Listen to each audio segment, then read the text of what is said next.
Shri P K Kunhalikutty, Shri Ramesh Chennithala, Shri Sunny Joseph, Shri K Muraleedharan, Shri Mons Joseph, Shri Shibu Baby John, Shri Anoop Jacob, Shri C P John, Shri A P Anilkumar, Shri N Shamsudheen, Shri P C Vishnunath, Shri Roji M John, Shrimati Bindu Krishna, Shri M Liju, Shri K M Shaji, Shri P K Basheer, Shri V E Abdul Gafoor, Shri T Siddique, Shrimati K A Thulasi. അവസാനം youth Congress സംസ്ഥാന president കൂടിയായ Shri O J Janeesh. ഇതാണ് 20 പേരുടെ പേരുകൾ. ആണല്ലോ. Speaker Shri Thiruvanchoor Radhakrishnan. ഈ സഭയിലെ തന്നെ മുതിർന്ന അംഗമായ ശ്രീ തിരുവഞ്ചൂർ രാധാകൃഷ്ണൻ സ്പീക്കറും ശ്രീമതി ഷാനിമോൾ ഉസ്മാൻ ഡെപ്യൂട്ടി സ്പീക്കറും.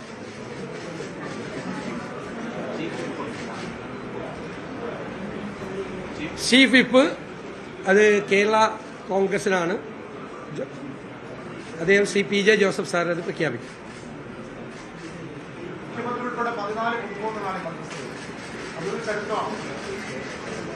തീർച്ചയായിട്ടും പുതുമുഖങ്ങൾ വരട്ടെ, എല്ലാവർക്കും അവസരങ്ങൾ ഉണ്ടാവുമല്ലോ.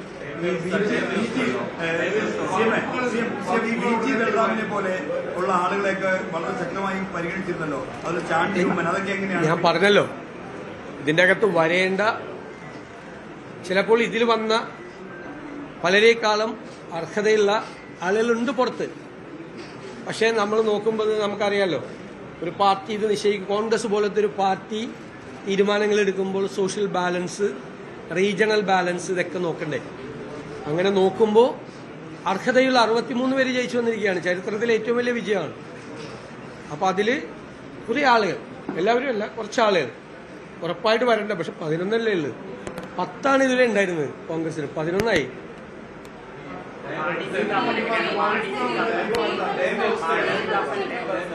അത് പറയാം, പിന്നീട് പറയാം. ഇല്ല, അത് പറയാം, പിന്നീട് പറയാം. വകുപ്പുകളുടെ കാര്യം, വകുപ്പുകളെല്ലാം ഏകദേശം തീരുമാനമായിട്ടുണ്ട്. ചെറിയ ചെറിയ കറക്ഷൻസ് മാത്രമേ ഉള്ളൂ. ഘടകകക്ഷികൾ തമ്മിലുള്ളതും ഏകദേശം പൂർത്തിയായിട്ടുണ്ട്. കുറച്ച് കാര്യങ്ങൾ കൂടി നോക്കണം. അത് സാധാരണ അത് സത്യപ്രതിജ്ഞയ്ക്ക് ശേഷമാണ് ഗവർണർക്ക് സമർപ്പിക്കാറുള്ളത്. നാളെ അത് സമർപ്പിക്കും.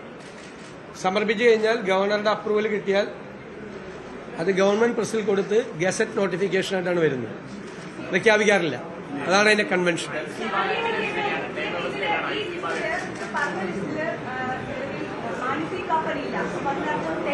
അത് പറഞ്ഞല്ലോ, ഞാൻ 3 ചോദ്യം വന്നത്. അപ്പൊ ഞാൻ പറഞ്ഞല്ലോ അത് പിന്നീട് പറയാമെന്ന് പറഞ്ഞു. ചില ധാരണകളുണ്ട്, അത് ഞാൻ പിന്നീട് പറയാം.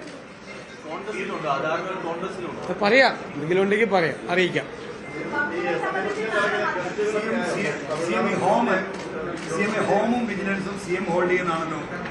അല്ലല്ല, അതൊക്കെ പറയാന്നേ. അതൊക്കെ നിങ്ങൾ ഗസറ്റ് നോട്ടിഫിക്കേഷനിൽ അടുത്ത വിസ്മയങ്ങൾ നോക്കിയോ.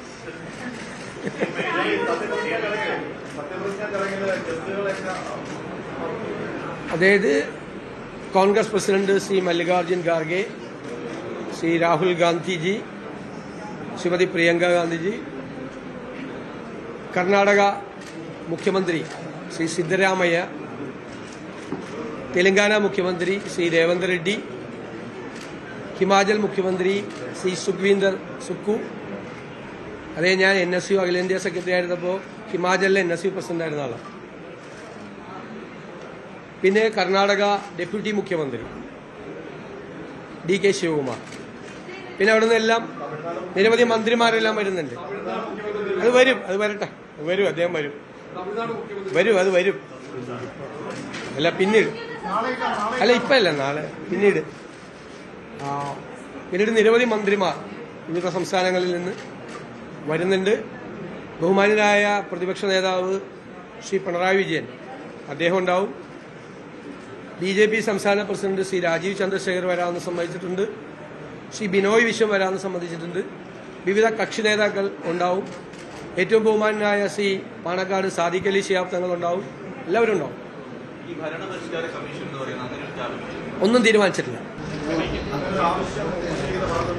ഒന്നും പറയില്ല. ഒരു ഡിമാൻഡ് വരാനും വെച്ചു, ഒരു ഡിമാൻഡ്. അത്തരം കാര്യങ്ങളിലേക്ക് അങ്ങനെ ചർച്ച നടന്നിട്ടില്ല.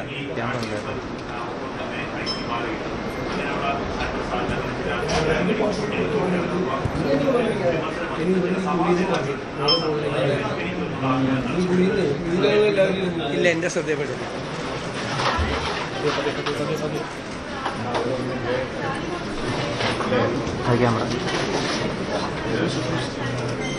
ഇല്ല, ഞാൻ വ്യക്തിപരമായിട്ട് ആരെക്കുറിച്ചും പറയുന്നില്ല. ഞങ്ങൾ ചർച്ച ചെയ്യാത്ത പേരുകൾ പോലെ നിങ്ങൾ പറഞ്ഞുകൊണ്ടിരിക്കുകയായിരുന്നു. ഞാൻ എന്ത് ചെയ്യാൻ പറ്റും? നിങ്ങൾ തന്നെ മന്ത്രിസഭാ ലിസ്റ്റ് ഉണ്ടാക്കാൻ പോയാൽ നമ്മൾ എന്ത് ചെയ്യും? നിങ്ങളെല്ലാവരും ലിസ്റ്റ് ഉണ്ടാക്കിയിട്ടുണ്ട്, മന്ത്രിസഭാ ലിസ്റ്റ്.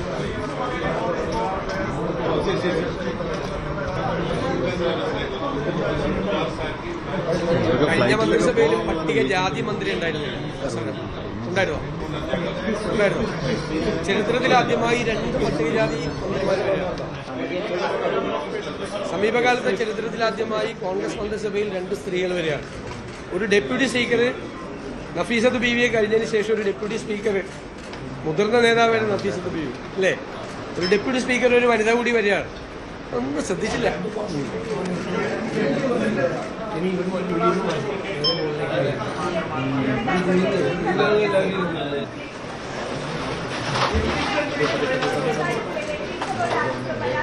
ഞാൻ നിങ്ങൾ വ്യക്തിപരമായി ഞാൻ പറഞ്ഞല്ലോ, ഭയങ്കര മിടുക്കരായിട്ടുള്ള ആളുകൾ, ഇതിൽ വരേണ്ട ആളുകൾ, അർഹരായ ആളുകളുണ്ട്. നോക്കട്ടെ.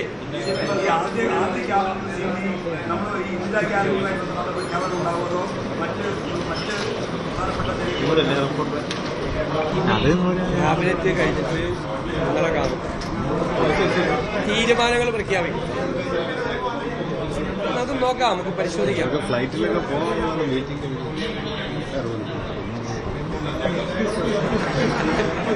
നമുക്ക് പറഞ്ഞിട്ടുണ്ടല്ലോ, ഇത് നടക്കുമല്ലോ. പറഞ്ഞതൊക്കെ നടത്താനല്ലേ നമ്മൾ വന്നിരിക്കുന്നത് അല്ലേ? ഞങ്ങളെല്ലാവരും വന്നിരിക്കുന്നത് ജനാഭിലാഷങ്ങളെ യാഥാർത്ഥ്യമാക്കാനാണ്. ചെറുപ്പക്കാരുടെ ആഗ്രഹങ്ങളെ, അവരുടെ ആഗ്രഹങ്ങളെയാണ്. അല്ലാതെ വെറുതെ ഒത്തു കിട്ടാൻ വേണ്ടി പറഞ്ഞാണ്. പറഞ്ഞ വാക്കിന് വ്യവസ്ഥയിലേക്ക് പിന്നെ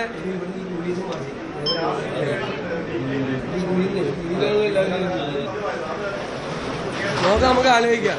എന്തായാലും ഞാൻ നിങ്ങളെ കാണാതെ പോണ ആളല്ലല്ലോ. ഇന്നലെ ഇന്നും മിനിങ്ങാന്നുമായിട്ട് എത്ര പ്രാവശ്യം നിങ്ങളെ കണ്ടില്ല? ലോകത്ത് ആരെങ്കിലും ഇങ്ങനെ കണ്ടിട്ടുണ്ടാവും? അല്ല, ഞാൻ ചോദിച്ചത്, നിങ്ങളെ കാണുന്ന ഒരു രസമല്ലേ? നിങ്ങളെന്നെ വിമർശിക്കുകയും വേണം. നിങ്ങളെ വിമർശിക്കുകയും വേണം, തെറ്റുകളെ ചൂണ്ടിക്കാണിക്കുകയും വേണം. നിങ്ങൾ തെറ്റുകൾ ചൂണ്ടിക്കാണിച്ചാൽ നമ്മളത് തിരുത്തും. ഞാൻ പറഞ്ഞു, കേരളത്തിലെ മുഖ്യമന്ത്രി ആകാൻ പോകുന്നയാൾ വിമർശനത്തിന് അതീതനല്ല. വിമർശിക്കണം, പക്ഷെ ആകാശത്ത് നിന്ന് വാർത്തയുണ്ടാക്കരുത്. വാർത്തയുണ്ടാക്കി കഴിഞ്ഞാൽ ഞാൻ പിന്നെ അതിനെന്തിനാ മറുപടി പറയണം? നിങ്ങൾ സത്യസന്ധമായും വിമർശനാത്മകമായും നാട് നന്നാകണം എന്നുള്ള ആഗ്രഹത്തോടു കൂടി നിങ്ങളുടെ ഇടപെടലുകളെ സ്വാഗതം ചെയ്യും, നിങ്ങളുടെ വിമർശനങ്ങളെ സ്വാഗതം ചെയ്യും. കറക്റ്റ് ചെയ്യാൻ പറ്റാവുന്ന കാര്യങ്ങൾ കറക്റ്റ് ചെയ്യും. മാധ്യമങ്ങൾ ഒരു കറക്റ്റീവ് ഫോഴ്സായിട്ട് കൂടി മാറണം എന്നുള്ള അഭിപ്രായക്കാരനാണ്. അല്ലാതെ എല്ലാ ദിവസവും ഇപ്പോൾ 2-3 ദിവസമായിട്ട് നല്ല എന്നെക്കുറിച്ച് നല്ല, എനിക്ക് ഭയങ്കര രസമുണ്ട്. രാവിലെ ആകുമ്പോൾ നല്ല വാർത്തകളാണ്. എപ്പോഴും അങ്ങനെ ആയിരിക്കില്ല എന്ന് എനിക്കറിയാം. യാഥാർത്ഥ്യബോധമില്ലേ? നമ്മൾ രാഷ്ട്രീയ പ്രവർത്തകരല്ലേ, യാഥാർത്ഥ്യബോധമുണ്ട്. വിമർശനങ്ങൾ വരും, അപ്രിയങ്ങളായ ചില തീരുമാനങ്ങൾ എടുക്കേണ്ടി വരും അല്ലേ? നാടിന്റെ നന്മയ്ക്ക് വേണ്ടി, നാടിന്റെ പുരോഗതിക്ക് വേണ്ടി ചിലപ്പോൾ അപ്രിയങ്ങളായ തീരുമാനങ്ങൾ എടുക്കേണ്ടി വരും. അപ്പോൾ അതൊക്കെ നമുക്ക് ഗംഭീരാക്കാം. നിങ്ങളെല്ലാവരും കൂടി സഹകരിക്കണം. നിങ്ങൾ ആലോചിക്കണം, ഒരു പുതുയുഗ കേരളത്തിന് തുടക്കമിടാൻ വേണ്ടിയിട്ടാണ് UDF വരുന്നത്. അത് ഞങ്ങളുടെ മാത്രം ഉത്തരവാദിത്വം.